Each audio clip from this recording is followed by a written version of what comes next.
Halo teman-teman, jumpa lagi di podcast bersama Ikatan Wajib Pajak Indonesia IWPI. Halo Pak Rinto, masih semangat hari ini Pak? Lalu semangat Mas. Oke, luar biasa Pak Rinto. Dan terima kasih Pak Alessandro Rey, ahli hukum bersama kita ya. Apa kabar Pak Rinto? Pak Rey, sehat-sehat hari ini Pak? Sehat, Pak Wan. Terima kasih. Oke, baik teman-teman, untuk membuka konteks ya akan saya share screen ke teman-teman semua. Ini informasi terbaru ya dari Pengadilan Tata Usaha Negara. Nah, ini dia. Jadi PT Seminghua Seminghua Engine itu kan eh, menggugat ke Komisi Informasi Pusat terhadap DJBC ya, terhadap Dirjen Bea Cukai. Nah, ini ada informasi apa gitu nanti tinggal kita cek lagi ke Pak Rey ya lebih lengkapnya. Intinya KIP menang nih, si WP nih, wajib pajak menang di KIP. Nah, ternyata si DJBC-nya Bea Cukai tidak mau kalah nih, tidak lelah dia ya. Dia lawan wajib pajak ke pengadilan lagi, namanya Pengadilan Tun, Tata Usaha Negara. Dan di Tun si wajib pajak menang lagi. Ya, teman-teman, ya. Ini amar putusannya, teman-teman. Di Pengadilan Tata Usaha Negara, wajib pajak menang nih melawan atas gugatan dari DJBC ya, menyatakan menolak keberatan dari pemohon yaitu DJBC ya, Dirjen Bea Cukai. Kemudian menguatkan lagi putusan Komisi Informasi Pusat ya. Nah, dari Komisi Informasi Pusat KIP yang sebelumnya memenangkan wajib pajak ya. Kemudian menghukum nih pemohon nih si DJBC untuk membayar biaya perkara. Nah, ini mungkin kita langsung ke Pak Ray dulu nih. Bagaimana ceritanya Pak Ray kasus ini dari awalnya? Kita udah pernah podcastin sebelumnya teman-teman ya mengenai putusan KIP sebelumnya bahwa eh, DJBC sudah kalah ya, WP-nya menang. Nah, kemudian bagaimana nih Pak Rey? Mungkin ceritakan kemudian bagaimana DJBC menggugat ke Pengadilan Tun dan bagaimana kisahnya sampai akhirnya menang lagi si wajib pajak ini. Luar biasa Pak Rey. Silakan Pak Rey. Baik, terima kasih Pak Wan, Pak Rinto. Seperti yang tadi sudah disampaikan oleh Pak Awan, bahwa perkara di Petun itu tentunya bisa terjadi karena dua hal, ya. Yang pertama, telah terjadi upaya administratif dulu di luar pengadilan Tun, ya. Dan di luar pengadilan Tun itu bisa melalui mekanisme KIP, ya, bisa juga melalui mekanisme PPID atau atasannya. Nah, dalam konteks ini melalui mekanisme KIP, ya. Nah, seperti yang Pak Awan sampaikan tadi, kebetulan ya WP ini mengajukan permintaan informasi, lalu kemudian tidak ditanggapi sebagaimana mestinya, lalu diajukanlah keberatan, lalu tetap tidak ditanggapi sebagaimana mestinya, lalu kemudian diajukan permohonan penyelesaian sengketa di Komisi Informasi Pusat, lalu diputuskan ya untuk memenangkan wajib pajak. Terhadap putusan itu yang Pak Awan tadi sampaikan, sudah pernah dipodcastkan, itu tidak dilaksanakan oleh termohon ya di KIP, yaitu Direktur Jenderal Bea dan Cukai. Kenapa tidak dilaksanakan? Karena mereka mengajukan upaya lanjutan. Itu yang disebut dengan keberatan atau gugatan. Nah, mereka mengajukan gugatan atau keberatan ke Petun, dan ini putusannya Pak Awan dan Pak Rinto ya. Putusannya tetap menguatkan putusan KIP ya. Nah, tentu putusan ini mempunyai dampak hukum yang sangat signifikan, yaitu menguatkan putusan KIP. Artinya bahwa Direktur Jenderal Bea dan Cukai ya harus memberikan kurang lebih kertas kerja audit yang menurut Direktur Jenderal Bea dan Cukai itu ada sekitar 999 halaman atau kurang lebih 10.000 item koreksi barang impor. Nah, itu harus diberikan, dan harus diberikan bukan dengan Excel mati ya, tapi harus ada hitungannya. Kalau Excel mati itu artinya kesewenang-wenangan. Dia bisa memberikan Excel sesuka hatinya. Tapi harus dengan formula atau rumus yang bisa dipertanggungjawabkan ya. Nah, kenapa ini menjadi menarik Pak Awan dan Pak Rinto? Karena perkara ini sebenarnya berkaitan dengan sengketa kepabeanannya sedang diperiksa di pengadilan pajak ya. kemudian kami ajukan permintaan informasi, dimenangkan di KIP, mereka tidak mau terima, lalu diajukan keberatan atau gugatan ke petun. Nah, ini menarik untuk kita cermati, khususnya bagi wajib pajak, terutama importir, ya, bahwa selama ini pemahaman mereka adalah ketika perkara atau sengketa bergulir di pengadilan pajak, maka tidak bisa diajukan upaya hukum lainnya, tidak bisa diajukan upaya administratif lainnya, tidak bisa diajukan upaya administratif ke PPID tingkat 1 atau ke atasannya atau ke KIP, bahkan tidak bisa juga diajukan ke petun. Ya, seperti itu Pak Rinto ya. Karena apa? Mereka mengatakan ini sedang berperkara di PP.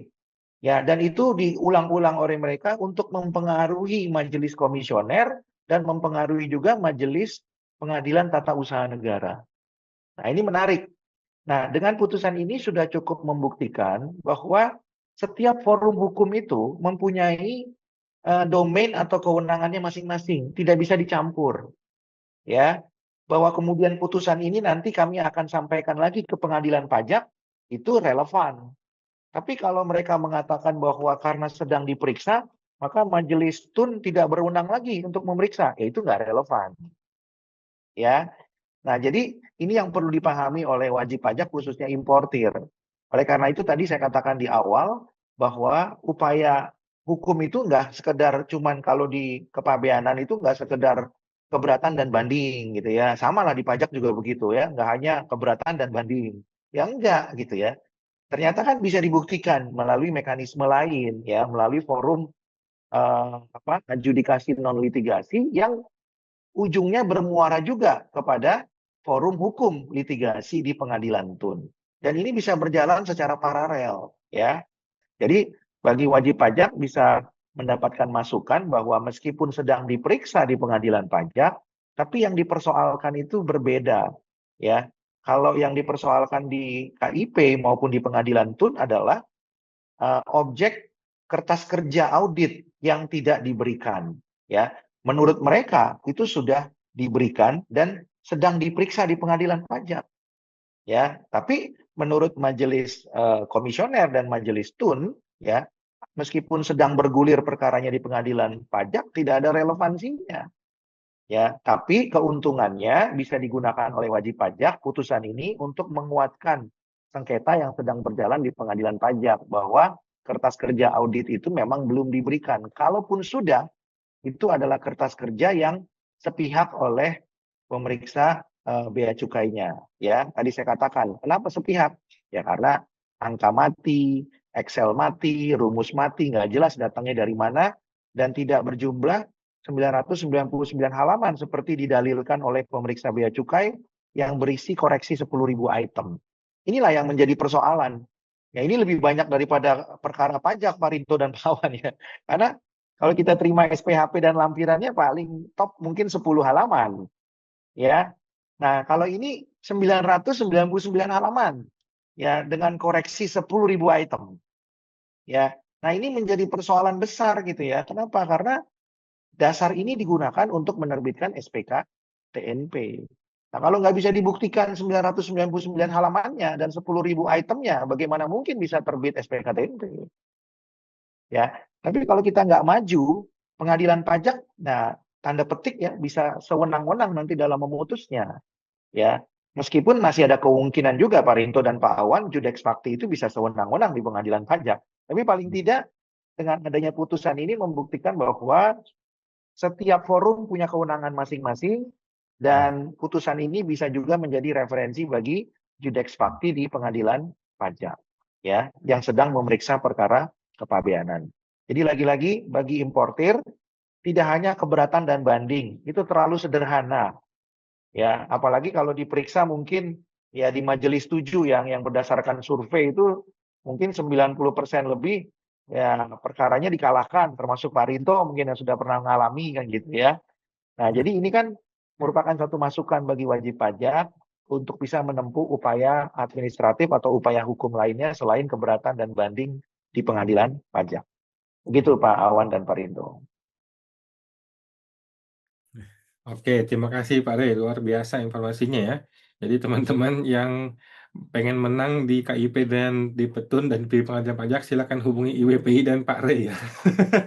Karena tidak banyak yang bisa menang di Pengadilan Pajak ya. Yang lain cuman dikasih gula-gula aja sama si hakimnya ya.